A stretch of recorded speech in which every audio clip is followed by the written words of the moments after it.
हे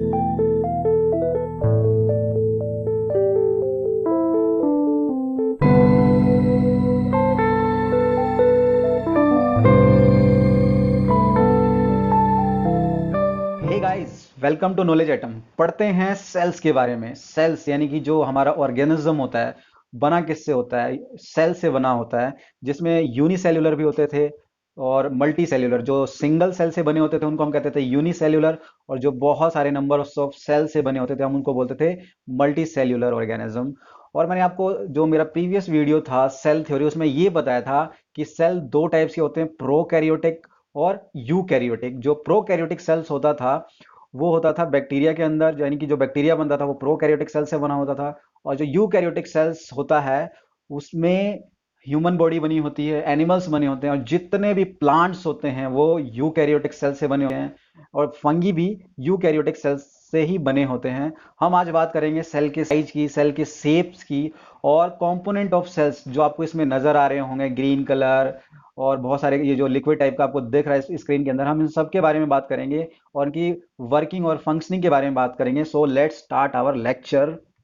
देखिए, अगर बात करें हम सेल्स के शेप्स की, तो इसकी जो शेप होती है वो जनरली तो होती तो स्फेरिकल है, बट जो नर्व सेल्स होते हैं वो एलंगेटेड होते हैं, और इनकी जो कई होते हैं ब्रांचेज डिस्कोइडल होते हैं, और जो मसल्स की जो सेल्स होती हैं वो स्पिंडल शेप्ड होती हैं, राइट।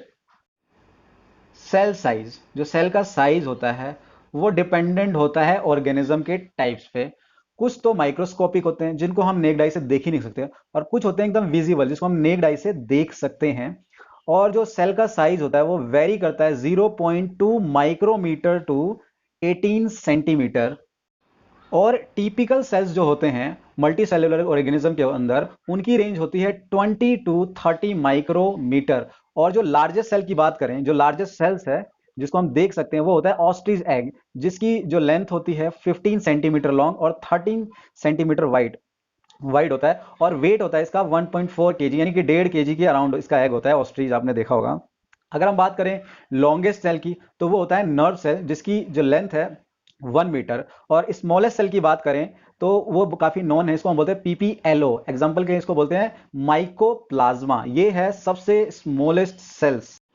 बात करते हैं सेल्स के कंपोनेंट की और इनके वर्किंग की।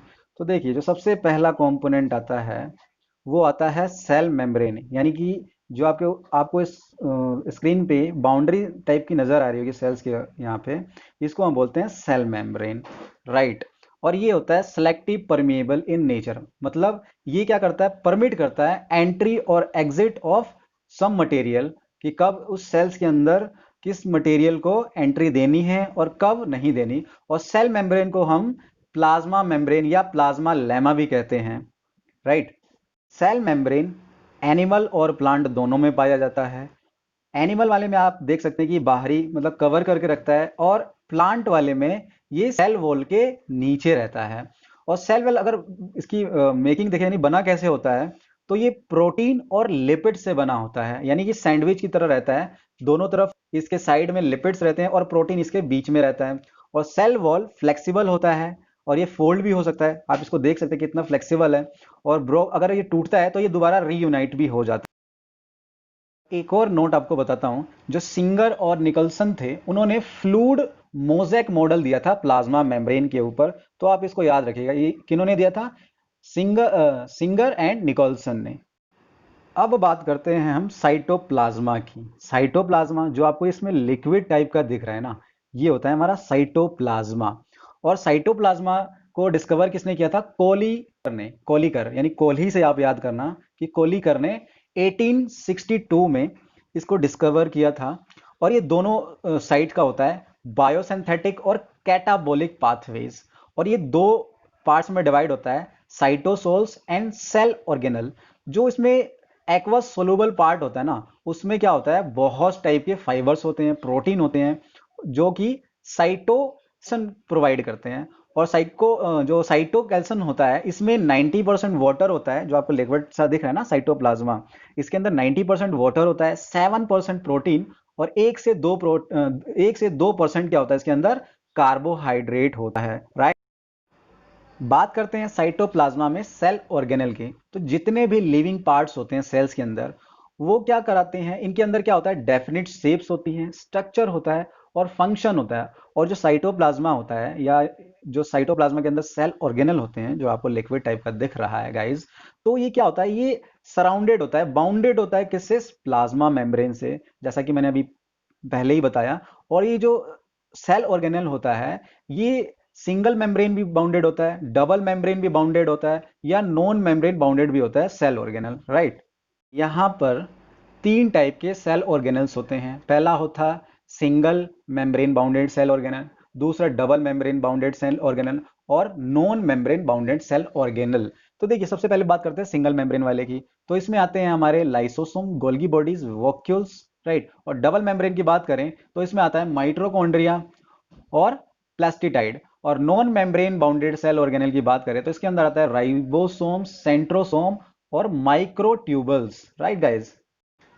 सो गाइस, अब बात करते हैं हम एंडोप्लाज्मिक रेटिकुलम की। तो ये दो टाइप्स के होते हैं, एक है रफ एंडोप्लाज्मिक रेटिकुलम, एक होता है स्मूथ एंडोप्लाज्मिक रेटिकुलम। तो देखिए, ये आपको जो नजर आ रहा है वॉयलेट कलर का, ये है रफ एंडोप्लाज्मिक रेटिकुलम। तो सबसे पहले हम एंडोप्लाज्मिक रेटिकुलम की बात करते हैं। तो देखिए, ये होता कैसा है, ये ट्यूबल्स टाइप के होते हैं या फिर शीट टाइप की प्रेजेंट होते हैं साइटोप्लाज्मा के अंदर। जो आपको ये लिक्विड टाइप का दिख रहा है चारों ओर, ये है साइटोप्लाज्मा। और इसके अंदर जो आपको येलो कलर का नजर आ रहा है उसको बोलते हैं हम स्मूथ एंडोप्लाज्मिक, यानी कि स्मूथ ईआर। और जो आपको ये वॉयलेट कलर का नजर आ रहा है सीट टाइप का जो अंदर तक गया हुआ है, इसको बोलते हैं रफ ईआर, राइट। तो देखिए, हम बात करते हैं कि इसकी डिस्कवरी किसने की, यानी एंडोप्लाज्मिक रेटिकुलम की ईआर की डिस्कवरी किसने की। तो तीन जने थे यहाँ पे।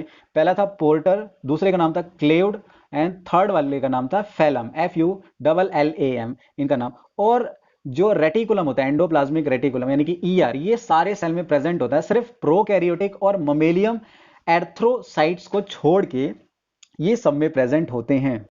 बात करें अगर हम रफ ईआर की, यानी रफ एंडोप्लाज्मिक रेटिकुलम की, तो ये बना किससे होता है, ये बना होता है सिट्रेनी एंड विसल से। और ये हेल्प करता है प्रोटीन को सिंथेसाइज करने के लिए, यानी कि पचाने के लिए।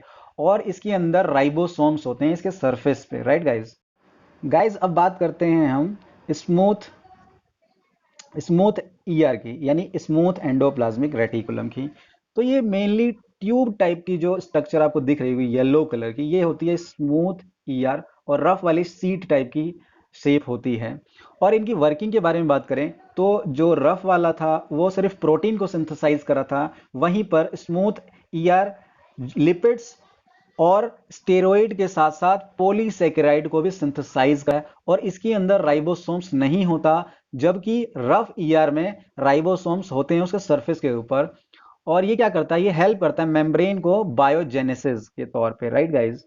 अब बात करते हैं हम इनकी वर्किंग के बारे में, यानी जितने भी एंडोप्लाज्मिक रेटिकुलम हो, चाहे वो स्मूथ हो या फिर रफ ईआर हो, उसकी वर्किंग के बारे में बात करते हैं। तो देखिए, जितने भी मटेरियल का ट्रांसपोर्ट होता है साइटोप्लाज्मा के अंदर ही, या फिर साइटोप्लाज्मा से न्यूक्लियस तक का जो ट्रांसपोर्ट होता है, वो इन्हीं ईआर की हेल्प से होता है, यानी एंडोप्लाज्मिक रेटिकुलम के थ्रू ही होता है, राइट गाइस। और जो एंडोप्लाज्मिक रेटिकुलम होते हैं, यानी कि स्मूथ हो या फिर रफ हो, ये दोनों मिलकर किस किस चीज़ का सिंथेसाइज करते हैं, तो प्रोटीन को आपका रफ वाला करता है, बाकी स्मूथ वाले में फैट्स है, स्टेरॉइड है, और कोलेस्ट्रॉल भी यहीं पर सिंथेसाइज होते हैं। यानी कि एंडोप्लाज्मिक रेटिकुलम में प्रोटीन है, स्टेरॉइड है, इन सब का सिंथेसाइज होता है। और जो मोर क्रूशियल रोल होता है वो होता है स्मूथ एंडोप्लाज्मिक रेटिकुलम में। वहां पे क्या होता है, डिटॉक्सिफिकेशन ऑफ ड्रग्स। और ये क्या होता है, इसके जो प्रोडक्ट्स होते हैं काफी पॉइजनस होते हैं। और हम बात करें मेम्ब्रेन बायोजेनेसिस की, जिसमें होता क्या है, जो प्रोटीन और लिपिड्स होते हैं वो ईआर से प्रोड्यूस होते हैं और यूज होते हैं सेल मेम्ब्रेन अंदर, राइट गाइज। सेल मेम्ब्रेन यानी जो चारों तरफ से इसको कवर करके रखता है, राइट गाइज। गाइज, अब बात करते हैं हम गोल्गी एपरेटस की, राइट गाइज। तो इसकी डिस्कवरी किसने की थी, कैमिलो गोल्गी, यानी इसके नाम जो गोल्गी नाम जो इसका पड़ा है वो कैमिलो गोल्गी जो साइंटिस्ट उनके नाम पे ही पड़ा है। और इसकी जो पैरेलल अरेंजमेंट है वेसल्स की, ये आपको दिखेगी, और ये साइटोप्लाज्मा के अंदर ही अरेंज रहते हैं पैरेलली, राइट गाइज। और इसकी अब बात करते हैं फंक्शनिंग, यानी इसकी वर्किंग की। तो क्या करता है, इसके अंदर होती है क्या, स्टोरेज, मॉडिफिकेशन, पैकेजिंग और secretion of product in the vessels, यानी जितना भी प्रोडक्ट होता है इसी के अंदर रिलीज होता है वेसल्स के अंदर। और क्या होता है, लाइसोसोम इसके अंदर बनता है। और it is the secretary in nature, यानी नेचर के अंदर ही क्या होता है, सेक्रेटरी का काम करता है, यानी सेक्रेट करता है, रिलीज करता है जितने भी इसके प्रोडक्ट बनते हैं, यानी कि स्टोर होके या फिर मॉडिफाइड होके, प्रोटीन का मॉडिफिकेशन होके जितनी भी चीजें होंगी तो यहीं से सेक्रेट होता है। यानी कि ये क्या करता है, ये प्रोटीन को सेल पार्ट्स में, सेल्स के जितने भी पार्ट्स है उसके अंदर प्रोटीन को मॉडिफाई करके, यानी कि उसको और अच्छा बनाकर दूसरे पार्ट्स तक सेंड करता है, ट्रांसपोर्ट करता है। और ये क्या करता है, टाइन को, और it involve in the synthesise of cell wall plasma membrane also. और जो गोल्गी एपरेटस की प्रेजेंस की बात करें तो देखिए ये क्या है, प्रोकैरियोटिक में नहीं होता और ममेलियन में भी नहीं होता गाइस।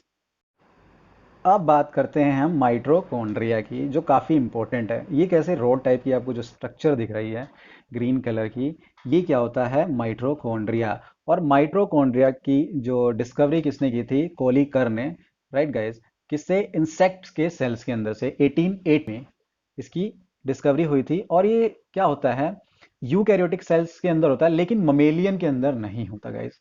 और इसको हम क्या कहते हैं, power house of the cell, या फिर स्टोरेज बैटरी भी कहते हैं सेल्स की। और ये क्या होता है, it is double membrane structure. ये क्या होता है, डबल मेम्ब्रेन स्ट्रक्चर होता है। और जो इसका आउटर मेम्ब्रेन होता है वो काफी स्पेसिफिक प्रोटीन होती है, उसके अंदर क्या होता है, काफी स्पेसिफिक प्रोटीन होते हैं। जबकि जो अंदर वाला मेम्ब्रेन है वो क्या होता है, फोल्डेड होता है, जो आपको दिख रहा होगा ग्रीन कलर का, काफी फोल्डेड है, राइट गाइस। और इसको हम क्या कहते हैं, इसको, इस चैम्बर को हम cristae, right guys, CRISTAE, cristae. और माइटोकॉन्ड्रिया के अंदर होता है क्या, डीएनए और राइबोसोम्स गाइस। अब बात करते हैं माइटोकॉन्ड्रिया के वर्किंग की। तो देखिए इसका जो मेन फंक्शन होता है ना, वो क्या करता है, स्टोर प्रोड्यूस करना, यानी स्टोर बनाता है, और एनर्जी रिलीज करना in the form of ATP. ATP means जो, ये क्या होता है, करेंसी है, एनर्जी की करेंसी है। जैसे कि अगर हमें किसी चीज को तोलना है तो किलोमीटर, डिस्टेंस को अगर तो मेजर करना है तो हम सेंटीमीटर मीटर में लेते हैं। तो वैसे एनर्जी को जो मेजर करने का एक तरीका है उसको हम एटीपी कहते हैं, यानी इसकी जो फुल फॉर्म है उसको बोलते हैं हम एडिनोसाइन ट्राइफॉस्फेट, इसको हम बोलते हैं एटीपी। ये क्या है, सेल की करेंसी है। और जो इसको हम जो माइटोकॉन्ड्रिया है, ये क्या होता है, सेल्यूलर रेस्पिरेशन होता है। और ये क्या प्रोड्यूस करता है, एटीपी, यानी कि एनर्जी को प्रोड्यूस करता है गाइस। गाइस अब बात करते हैं हम राइबोसोम्स की। तो देखिए राइबोसोम्स क्या होता है, इसका मेन जो पार्ट है, यानी कि राइबोसोम एक ऐसी साइट है जहां पे प्रोटीन को सिंथेसाइज किया जाता है, राइट गाइस। तो देखिए कितने भी होते हैं, जितने भी स्ट्रक्चर है ना, स्ट्रक्चरल है या फंक्शनल प्रोटीन है जिसको हम एंजाइम्स भी कहते हैं, वो क्या होते हैं, कोडेड होते हैं, किसकी फॉर्म में, न्यूक्लियर डीएनए की फॉर्म में, राइट गाइस। तो इसको सिंथेसाइज करना होता है, ये कहाँ पे होता है, ये होता है साइटोप्लाज्मिक राइबोसोम्स में, राइट गाइस। तो होता क्या है, the DNA coded are transcribed into messenger RNA, यानी कि जो मेन जो इंस्ट्रक्शन दी जाती है वो आरएनए से दी जाती है ताकि प्रोटीन को सिंथेसाइज किया जाए। यानी जो मैसेंजर आरएनए होता है वो मैसेज देता है, यानी कि कमांड देता है कि इसको, राइबोसोम्स को, कि आप इसको सिंथेसाइज कर दो, यानी कि इसको पचा दो। यानी इसका मेन जो वर्किंग है क्या है, प्रोटीन को, या फिर यूं कह लीजिए ये मेन साइट है जहाँ पे प्रोटीन को सिंथेसाइज किया जाता है। राइबोसोम कभी भी ध्यान में आए, दिमाग में आए, तो आपको ये याद रखना है कि ये क्या है, मेन साइट है जहाँ पे प्रोटीन को, ओके गाइज। गाइज अब बात करते हैं हम लाइसोसोम की। तो देखिए लाइसोसोम क्या है, काफी टाइनी मेम्ब्रेन बाउंडेड वेसिकल्स है, जिसमें क्या होते हैं, बहुत सारे डाइजेस्टिव एंजाइम्स होते हैं जो जितने भी इंटरसेल्यूलर होते हैं उनको डाइजेस्ट कर सकते हैं। और आरबीसी के अंदर अगर हम बात करें तो लाइसोसोम एब्सेंट होता है। और क्या होता है, lysosome are synthesise by Golgi body, यानी गोल्गी बॉडी क्या करती है, लाइसोसोम जो भी इसमें सेल्स के अंदर लाइसोसोम बनते हैं वो गोल्गी बॉडी द्वारा क्या किए जाते हैं, सिंथेसाइज किए जाते हैं। और उसके बाद जितने भी इसके अंदर वाले, यानी लाइसोसोम के अंदर जितने भी एंजाइम्स हैं प्रेजेंट होते हैं, उसको क्या करते हैं, वो RER यानी कि रफ ER के थ्रू डाइजेस्ट हो जाते हैं। यानी कि एक बार मैं फिर बताना चाहता हूँ, जो लाइसोसोम होता है इसके अंदर होते हैं बहुत सारे एंजाइम्स, वो इतने ज्यादा पावरफुल होते हैं कि किसी भी इंटरसेल्यूलर को डाइजेस्ट कर सकते हैं। तो होता क्या है, इस लाइसोसोम को गोल्गी बॉडी सिंथेसाइज कर लेती है। और जो लाइसोसोम के अंदर जितने भी एंजाइम्स हैं, पावरफुल एंजाइम्स जो इंटरसेल्यूलर को भी डाइजेस्ट कर सकते हैं, उसको RER यानी कि जो रफ एंडोप्लाज्मिक रेटिकुलम होता है वो उसको डाइजेस्ट कर लेता है। यानी अगर बात करें लाइसोसोम की तो इसकी मेन जो वर्क फंक्शनिंग है वो क्या है, डाइजेशन ऑफ जितने भी इंटरसेल्यूलर ऑर्गेनिज्म, इंटरसेल्यूलर होते हैं जितने भी ऑर्गेनिज्म होते हैं। और ये होता क्या है, एक तरीके का जो लाइसोसोम है ये disposal system, waste disposal system है, राइट गाइस। और ये क्या करता है, ये हेल्प करता है जितने भी फॉरेन मटेरियल्स होते हैं, यानी जितने भी अदर सेल्स होते हैं उसको डाइजेस्ट करना। और इसको हम क्या कहते हैं, सुसाइडल बैग। इसको सुसाइडल बैग क्यों कहते हैं, क्योंकि जब इन केस जब सेल डैमेज हो जाते हैं या फिर डिस्टरबेंस होती है मेटाबॉलिज्म में, तो क्या करते हैं, जो लाइसोसोम होते हैं वो बर्स्ट हो जाते हैं, बर्स्ट यानी कि फट जाते हैं, और जितने भी एंजाइम्स होते हैं वो रिलीज हो जाते हैं साइटोप्लाज्म में। नहीं, जो आपको ये लिक्विड टाइप की जो जितने भी आपको आसपास दिख रहे हैं, इसके अंदर जितने भी जो खतरनाक वाले जो पावरफुल एंजाइम्स हैं जो दूसरे सेल्स को रिलीज हो जाते हैं, राइट गैस। और क्या करते हैं, साइटोप्लाज्मा को भी ये क्या करना स्टार्ट कर देते हैं, डाइजेस्ट करना स्टार्ट कर देते हैं। इसलिए इसको कहते हैं हम सुसाइडल बैग, यानी कि एक तरीके से क्या है, दूसरे सेल्स को भी ये डाइजेस्ट कर सकते हैं। इसके अंदर इतने ज्यादा पावरफुल डाइजेस्टिव एंजाइम्स होते हैं गाइज। गाइज अब बात करते हैं हम न्यूक्लियस की। तो देखिए, न्यूक्लियस रॉबर्ट ब्राउन द्वारा डिस्कवर्ड किया गया था 1831 में, और इसको हम कहते हैं head quarter of the cell, यानी कि जितने भी सेल्स होते हैं वो यहीं से कंट्रोल किए जाते हैं, राइट गाइज। और न्यूक्लियस क्या होता है, ये मोस्ट इंपॉर्टेंट सेल ऑर्गेनल है जो क्या करता है, डायरेक्ट कंट्रोल करता है जितनी भी सेलुलर एक्टिविटी, यानी कि जैसे मैंने बताया ना, ये जितने भी सेल्स की एक्टिविटी होती है यहीं से कंट्रोल होती है गाइज, राइट गाइज। अब बात करते हैं हम न्यूक्लियोलस की। देखिए, जो न्यूक्लियोलस का मेन जो फंक्शन है, ये क्या करता है, राइबोसोम्स को, राइबोसोम्स फॉर्म होती है कहाँ पे, न्यूक्लियोलस में, राइट गाइज। तो देखिए, जो आपका ये जो न्यूक्लियस होता है, जो आपको ग्रीन कलर का है नजर आ रहा है, तो न्यूक्लियस में क्या क्या होता है, न्यूक्लियस, राइट गाइस, जो आपको ये वॉयलेट कलर का बीच में दिख रहा है हेमिस्फीयर टाइप, तो इसमें जो राइबोसोम्स की फॉर्मेशन होती है। और हम बात करें न्यूक्लियस की, तो इसमें मेन जो वर्किंग यहीं से होती है, यानी कि एक सेल में जितने भी मेटाबॉलिक एक्टिविटी हो गई, या फिर रेगुलेट्स द सेल साइकिल्स, या फिर क्या करते हैं हम, जो हेरिडेटरी करेक्टर्स होते हैं ना, पेरेंट्स से इनके जो ऑफस्प्रिंग होते हैं, या फिर इनके जो पेरेंट्स से चिल्ड्रन की बात करें, ट्रांसमिशन की, तो ये यहीं से होती है, न्यूक्लियस से। और न्यूक्लियस के अंदर और क्या होता है, तो होता है क्रोमोसोम्स। क्रोमोसोम्स के अंदर देखिए क्या होता है, मतलब क्रोमोसोम बना किससे होता है, तो ये बना होता है डीएनए से। और डीएनए के अंदर क्या चीजें होती हैं, इंफॉर्मेशन होती है। कौन सी इंफॉर्मेशन, जो ट्रांसमिट करती है हेरिडेटरी, मतलब इसके अंदर क्या होती है, ट्रांसमिट हेरिडेटरी इंफॉर्मेशन। और वो उनका क्या काम होता है, सेल की फंक्शनिंग, ग्रोथ और रिप्रोड्यूस करना, यानी कि सेल को दोबारा रिप्रोड्यूस करना, उसको ग्रो कराना। यानी कि जो क्रोमोसोम है डीएनए के अंदर, ये ट्रांसमिट हेरिडेटरी इंफॉर्मेशन, और मेन होता है मतलब डेवलपमेंट के ऊपर काम। सो गाइज, हमने बात की यूकैरियोटिक सेल्स में जितने भी कंपोनेंट थे, चाहे वो हो रफ एंडोप्लाज्मिक रेटिकुलम, या फिर न्यूक्लियस हो खुद, या फिर न्यूक्लियस पोर्स हो, राइट गाइज। माइटोकॉन्ड्रिया के बारे में बात की, साइटोप्लाज्मा, क्रोमोसोम्स, ये कहाँ पे कंसिस्ट करते हैं, क्रोमोसोम्स में क्या होता है वो डिस्कस किया हमने, राइट गाइज। और हमने बात की लाइसोसोम्स की, इसकी क्या वर्किंग थी, इसको हम सुसाइडल बैग कहते हैं, इसमें कौन कौन से एंजाइम्स होते हैं, राइट गाइज, उसकी बात की। और गाइज अब हम चलते हैं नोट्स की तरफ, राइट गाइज। ये जैसे कि अब हमने गोल्गी अपरेटस की भी बात की, कैसे ये पैरेलली रहता है अरेंज। अगर आपको ना समझ में वीडियो तो आप दोबारा देखना। अब हम चलते हैं नोट्स की तरफ, जहां से आपको मैं वन बाय वन करके इनको फिर दोबारा से समझाता हूँ गाइज। बात करें अगर हम सेल के शेप और साइज की, तो क्या होता है, वो वेरिएबल होता है, मतलब एक जैसा नहीं होता। लेकिन जनरली अगर हम कंसिडर करते हैं तो स्फेरिकल होते हैं ज़्यादातर के, राइट गाइज। और बहुतों के क्या होता है, ब्रांचड होते हैं, मतलब बहुत सारी ब्रांचें निकली होती हैं, राइट गाइज। और मसल शेप की बात करें तो कैसे शेप होते हैं, स्पिंडल शेप। देखिए हम देखते हैं कुछ शेप को, तो यहाँ पे क्या है, स्क्वेमस एपिथेलियम, तो उसकी शेप कुछ ऐसी नजर आती है। वैसी होती है अगर ट्रेकी यानी ट्रेची हम बात करें, सिलिएटेड एपिथेलियम की, तो देखिए वो उसकी शेप ऐसी होती है, राइट गाइस। अगर हम स्टमक वाले सेल्स की बात करें, जिसको बोलते हैं कोलमनर सेल्स, तो वो ऐसा दिखता है, राइट गाइस। देखिए कैसे ये हॉरिजॉन्टली अरेंज्ड है। उसके बाद करें हम फाइबर्स की, जो हमारे इंस्टेंटाइन्स में होता है, तो वो कैसे होते हैं, स्मूथ मसल्स के अंदर ऐसे रहते हैं, जितने भी स्मूथ मसल हैं उसमें ऐसे सेल्स रहते हैं हमारे। और जो स्ट्रिप्ड मसल्स होती हैं हमारी, उसके अंदर ऐसे सेल्स होते हैं। बात करें अगर हम नर्व सेल की, जो एक्सोन और डेंड्राइट, तो कुछ ऐसा दिखता है। और अगर हम बात करें बोन, जो हमारे बोन्स हैं उसके अंदर जो सेल्स होते हैं उनका स्ट्रक्चर ऐसा होता है, ऐसा शेप्स होता है। और रेड ब्लड सेल या वाइट ब्लड सेल की देखें तो इस टाइप का दिखता है। तो देखिए ये कैसे स्फेरिकल टाइप ही नज़र आ रहे हैं ज़्यादातर। और ये जो मेल के अंदर जो स्पर्म होता है उसकी शेप ऐसी होती है, ओवियम जो फीमेल के अंदर ऐसा सा उसका स्ट्रक्चर होता है, शेप होता है, साइज होता है ऐसा। और जो कार्टिलेज सेल्स हैं वो कुछ इस टाइप का दिखता है गाइस। सेल के साइज में बात करें तो आपको मेन लार्जेस्ट याद रखना है, जो ऑस्ट्रिच का एग होता है, इसके डायमेंशन है। और लॉन्गेस्ट सेल जो नर्व सेल है 1 मीटर का होता है गाइस, तो ये आपको याद रखना है गाइस। कंपोनेंट ऑफ सेल्स में अगर बात करें तो प्लाज्मा मेम्ब्रेन को याद रखना है। और न्यूक्लियस में क्या क्या काम करते हैं साइटोप्लाज्मा में, जैसा कि मैंने अपने वीडियो में ऐसा बताया है, तो आप वहाँ से देख लेंगे तो आपको सारी चीज़ें याद हो जाएंगी। और ये जो liquid by linear model of plasma membrane होता है तो कुछ इस तरीके से दिखता है गाइस। प्लाज्मा मेम्ब्रेन के अंदर हमें मेन याद रखना है ट्रांसपोर्टेशन ऑफ मॉलिक्यूल्स। तो देखिए कैसे होता है, ये दो तरीके से होता है। एक होता है डिफ्यूजन के थ्रू और दूसरा होता है ऑस्मोसिस।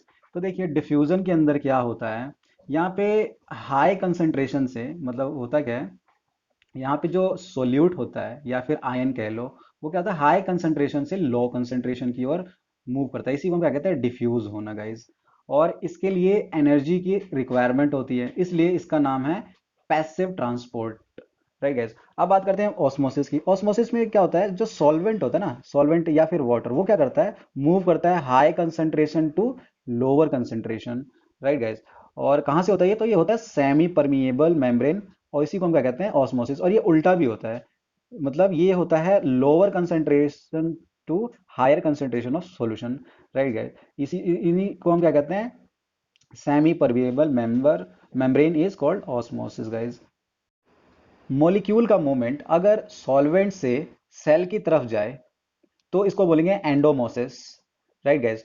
और अगर मूवमेंट इसका सॉल्वेंट से मतलब सेल से सॉल्वेंट की तरफ हो तो हम इसको बोलेंगे एक्सोस्मोसिस। यानी कि इसमें क्या है, सेल के अंदर जा रहा है, और इस वाले में एग्जॉस्ट यानी एग्जिट हो रहा है वहां से, जो मॉलिक्यूल है सॉल्वेंट के अंदर एग्जिस्ट हो रहा है गाइस। जब मूवमेंट ऑफ सॉल्वेंट आउटसाइड से सेल की तरफ जाए या फिर सेल से आउटसाइड आए तो तीन कंडीशन बनती है। पहली बनती है आइसोटोनिक, उसके बाद बनती है हाइपरटोनिक, देन बनती है हाइपोटोनिक।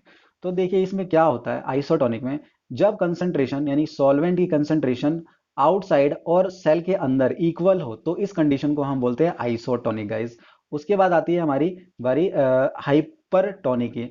इसके अंदर क्या होता है, कंसंट्रेशन ऑफ सॉल्यूशन आउटसाइड में क्या होता है, ज्यादा रहता है, और इनसाइड में बहुत कम। यानी कि कंसंट्रेशन बाहर की तरफ जब ज्यादा हो, यानी कि इस वाली ये वाली कंडीशन की बात कर रहे हैं, इसमें क्या है कंसंट्रेशन बाहर ज्यादा है सॉल्वेंट की, और अंदर बहुत कम है। Right guys. तो इस वाली कंडीशन को हम बोलते हैं हाइपरटोनिक। इसमें होता क्या है कि क्योंकि ना इसमें वाटर का लॉस बहुत ज्यादा होता है, और इस तरीके से क्या बन जाता है, प्लाज्मोलाइज्ड बन जाता है ये वाला हाइपरटोनिक सॉल्यूशन में। Right guys. उसके बाद बारी आती है हमारी हाइपोटोनिक में। हाइपोटोनिक यानी कि ये इसमें क्या होता है, इनसाइड यानी कि सेल के अंदर क्या होता है, कंसंट्रेशन बहुत ज़्यादा हाई हो जाती है। हाई होने की वजह से मतलब साइटोप्लाज्मा जो होता है ना, वहाँ पे कंसंट्रेशन कम रहती है, लेकिन सेल के अंदर कंसंट्रेशन बहुत ज़्यादा हो जाती है। और सेल इस तरीके से क्या स्वेलअप हो जाता है, यानी कि बड़ा हो जाता है, उसका साइज ज़्यादा हो जाता है, उसके अंदर ही फिर क्या है, वो फट जाता है, ब्रस्ट हो जाता है। और ये होता है क्योंकि क्योंकि वहाँ पे एक्सेसिव हो जाता है, यहाँ पे due to excessive end of osmosis, यानी ऑस्मोसिस बहुत ज़्यादा हो जाता है, उसकी वजह से वो अंदर ही सेल के अंदर फट भी जाता है guys. Cell wall, plant cell का जो आउटर मोस्ट कवरिंग पार्ट होता है वो होता है सेल वॉल, और एनिमल सेल में ये नहीं होता। और सेल वॉल काफ़ी रिजिड होता है, स्ट्रॉन्ग होता है, इसके पोर्स थिक होते हैं, और ये नॉन लिविंग स्ट्रक्चर है गाइस। और ये सेल्यूलोज और हेमी सेल्यूलोज से बना होता है। और जो दो सेल वॉल जुड़े होते हैं, एडजेसेंट सेल जिसको हम कहते हैं, इस लेयर को हम कहते हैं मिडल लैमिली। और यहाँ पे एक माइक्रोस्कोपिक चैनल होता है ट्रांसपोर्टेशन के लिए, उसको हम बोलते हैं प्लाज्मा मोडेस्मेटा। तो देखिए कुछ इस तरीके से होता है। देखिए यहाँ पे अगर दो सेल वॉल जुड़े हुए हैं या फिर तीन, तो यहाँ पे जो ज्वाइनिंग मिडल पार्ट है इसको हम बोलते हैं मिडल लैमेला। और जहाँ से एक चैनल जो ट्रांसपोर्टेशन के लिए आपको दिख रहा होगा यहाँ पे एक, राइट गाइस, तो इसको बोलते हैं प्लाज्मा मोडेस्मेटा। और यहाँ पे तीन होते हैं wall, primary secondary and plasma membrane guys. इसकी फंक्शनिंग की बात करें सेल वॉल की, तो देखिए ये क्या करता है, ये शेप प्रोवाइड करता है, एक डेफिनेट शेप प्रोवाइड करता है प्लांट सेल को, और स्ट्रेंथ देता है सेल के अंदर। और ये परमिएबल होता है, मतलब एंट्री और एग्जिट पे इसका मतलब एक कंट्रोल रहता है। मॉलिक्यूल के जो डिफरेंट साइज होते हैं उस पे क्या होता है,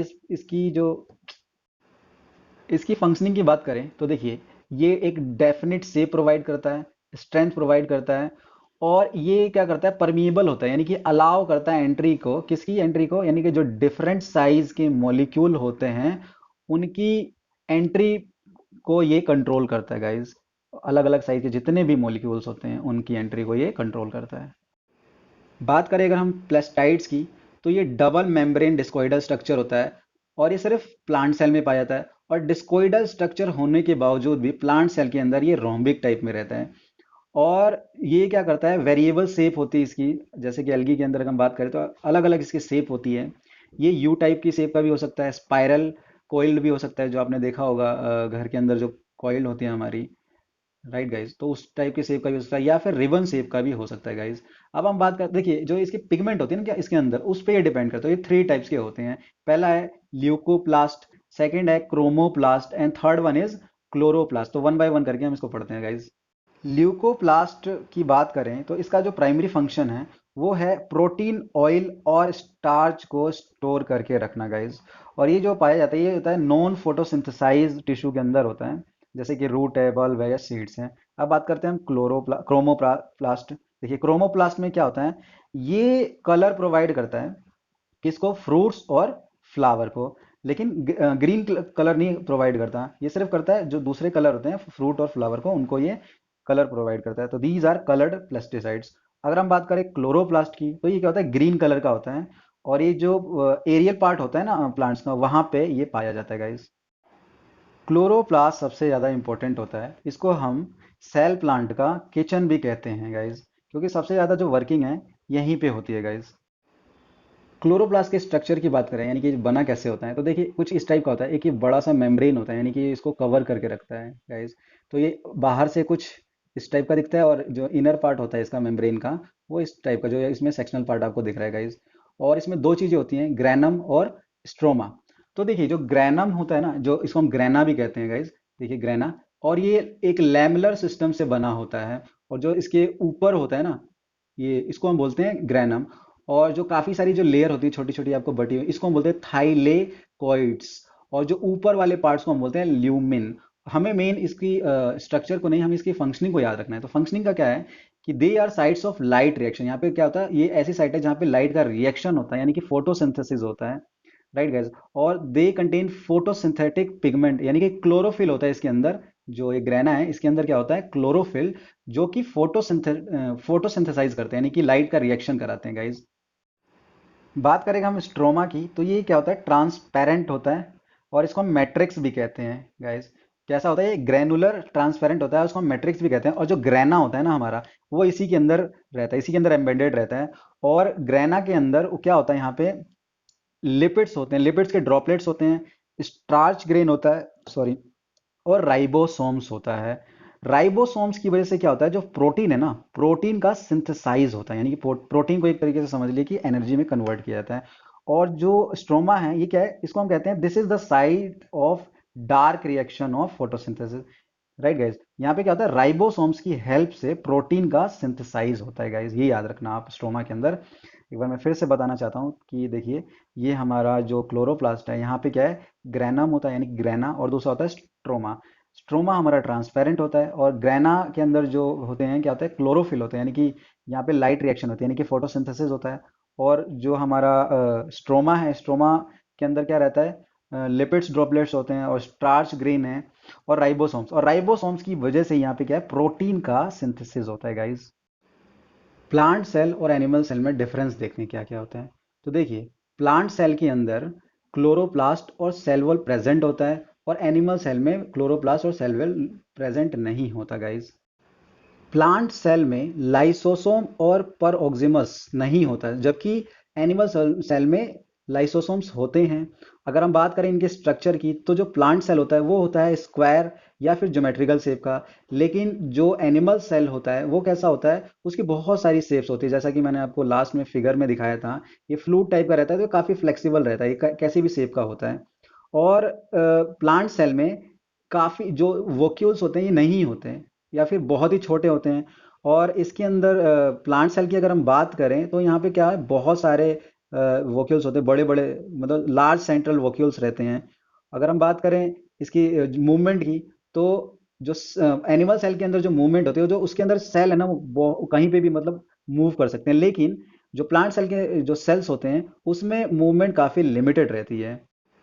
अब बात करते हैं सेल डिवीजन की। सेल डिवीजन क्या है, मतलब सेल डिवीजन इसलिए होता है ताकि वहाँ पे न्यू सेल बने, मतलब किसी ऑर्गेनिज्म में न्यू सेल्स बने, या फिर उस सेल को ग्रो कराने के लिए, या पुराने वाले को रिप्लेस करने के लिए, या फिर डेड इंजर्ड सेल्स हैं उनको हटाने के लिए, मेन ये होता है।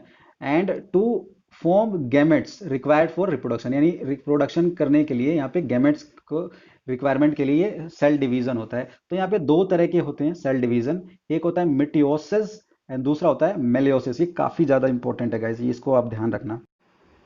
मिटोसिस में देखिए, मिटोसिस में क्या होता है, ये ज़्यादातर जितने भी सेल डिवीज़न होते हैं ना, ऑर्गेनिज्म ज़्यादातर ये वाले प्रोसेस को फॉलो करते हैं। इसमें क्या होता है, इसमें जो मदर सेल होती है, यानी मदर सेल क्या होती है, वो डिवाइड कर देती है दो अलग अलग डॉटर सेल में गाइस। और उसी के बाद जब डॉटर सेल अलग अलग हो जाती हैं तो उनके अंदर जो क्रोमोसोम्स होते हैं वो मदर सेल के इक्वल रहते हैं। और यही जो सेल्स होते हैं वो क्या काम करते हैं, ग्रोथ करते हैं, रिपेयर करते हैं जो टिश्यूज होते हैं ऑर्गेनिज्म के अंदर गाइस। मेलोसिस, देखिए रिप्रोडक्टिव ऑर्गन के अंदर स्पेसिफिक सेल्स होते हैं या फिर जो एनिमल या प्लांट के अंदर कुछ ऐसे स्पेसिफिक टिश्यू होते हैं जो क्या होते हैं, डिवाइड करते हैं और गैमेट्स फॉर्म करते हैं, राइट गाइस। ये जो बाद में फर्टिलाइज करते हैं ताकि उनके ऑफस्प्रिंग बने। यहाँ पर जो सेल का डिवीजन होता है ना, वो होता है दो कंसेक्यूटिव डिवीजन के आधार पे। देखिए तो कुछ इस प्रकार से होता है। देखिए जो ये मिटोसिस था, इसमें क्या है, एक मदर सेल्स होती है, उसके दो अलग अलग क्रोमोसोम्स बन जाते हैं, इनके दो अलग अलग डॉटर सेल्स बन जाते हैं जिसमें क्रोमोसोम इक्वल रहते हैं। लेकिन यहाँ पे क्या होता है, यहाँ पे मेलोसिस के अंदर दो अलग बने, दो अलग कंजुगेटिव सेल्स बने, फिर उनके अंदर से चार और सेल्स डिवाइड हुए जिसमें जो क्रोमोसोम्स की संख्या थी, यानी क्रोमोसोम्स के नंबर थे, वो हाफ होते हैं। यानी कि ये याद रखना कि जो मेलोसिस में क्रोमोसोम्स होते हैं वो मदर सेल्स से हाफ रहते हैं, और मिटोसिस में सेम इक्वल रहते हैं। जितना मदर के पास क्रोमोसोम्स होगा उतना ही डॉटर के पास, दोनों डॉटर के पास ही क्रोमोसोम्स की संख्या होगी। आई होप आपको ये पूरा चैप्टर समझ में आ गया होगा। So keep smiling and stay tune with us.